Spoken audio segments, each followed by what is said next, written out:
Hi, this is Patty Jackson. On this edition of Patty TV, colon hydrotherapy, is it for you? Basically, we're talking about colonics and how it's a must for our lives. We've got CHERYL Tyler. She's a colon hydrotherapist. Thank you for joining us. You're probably saying, what is this? She's going to tell us all about it and how important it is for us to go to the bathroom often and get those toxins and stuff. How you doing? Hi there, Miss Patty, and thank you so much for having me. I really do appreciate this here. Now explain this. Our Okay. colon. This is our colon? Exactly. This is a replica of our colon. Now, this is certainly a very small replica of it. Our colon really is about 6 feet long.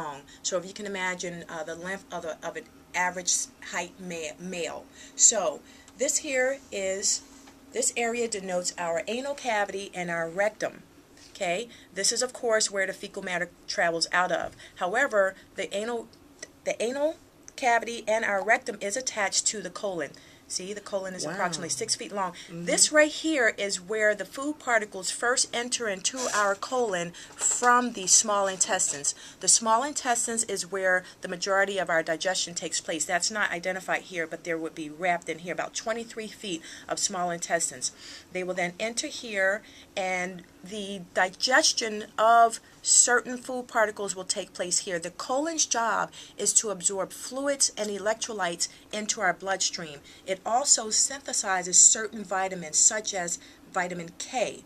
So the digestive system job does not stop with the small intestines. So after the colon does its job of absorbing the electrolytes and fluids into the bloodstream, the food particles then become what we know as fecal matter. Some people call it poop, of course. Then it begins to travel through our colon, around the transverse colon and down the descending colon.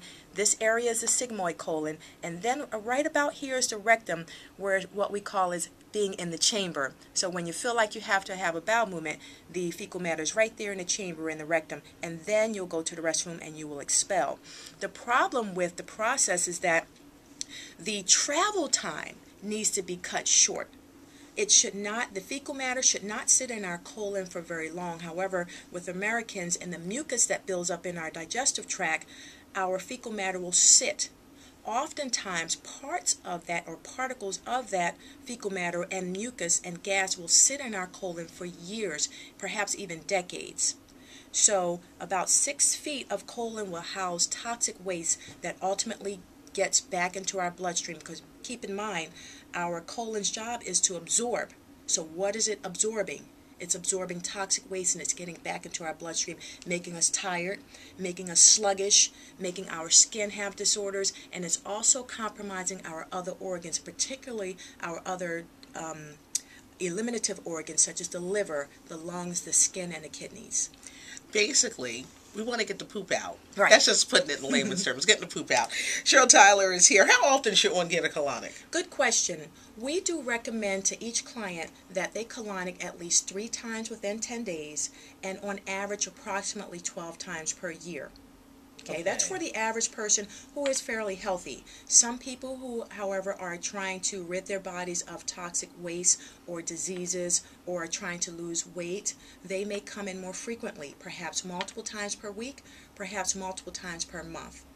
Now, some people may ask, well, is it good for your body to colonic that often? Well, it's certainly not bad, and you certainly can't not argue with the way a person feels, right? Yes. Because you've come in multiple times per week, even multiple times per month, and you feel absolutely great, so we can't argue with that. What I do recommend to our clients is that, and everyone who colonics, is that they put the good bacteria back into their bodies using probiotic supplementation, or if people eat dairy, yogurt is usually good for that, as well as lots of green leafy vegetables contain what we call probiotics, acidophilus, bifidus, etc., that supports your digestive system and your immune system. With black men and their health and really taking this about colonics more seriously, we want to be able to pick off on how important it is for even men to consider getting colonics.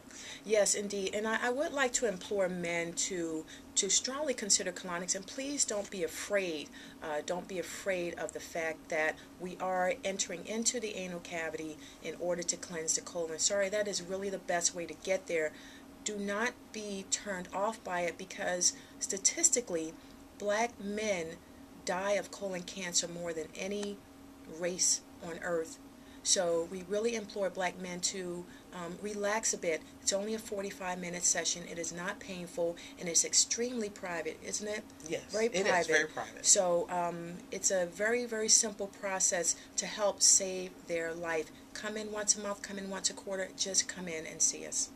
It's so important. I can tell you that I've been visiting you for the past few weeks and absolutely love it. Total health and wellness. As we get older, we want to fight it, but we want to be as healthy as we can. The website is infinityhealthwellness.com. You can reach out to CHERYL at 215-554-3812. CHERYL Tyler is a colon hydrotherapist, and we're on the road to getting healthy. Thank you. Thank you so much.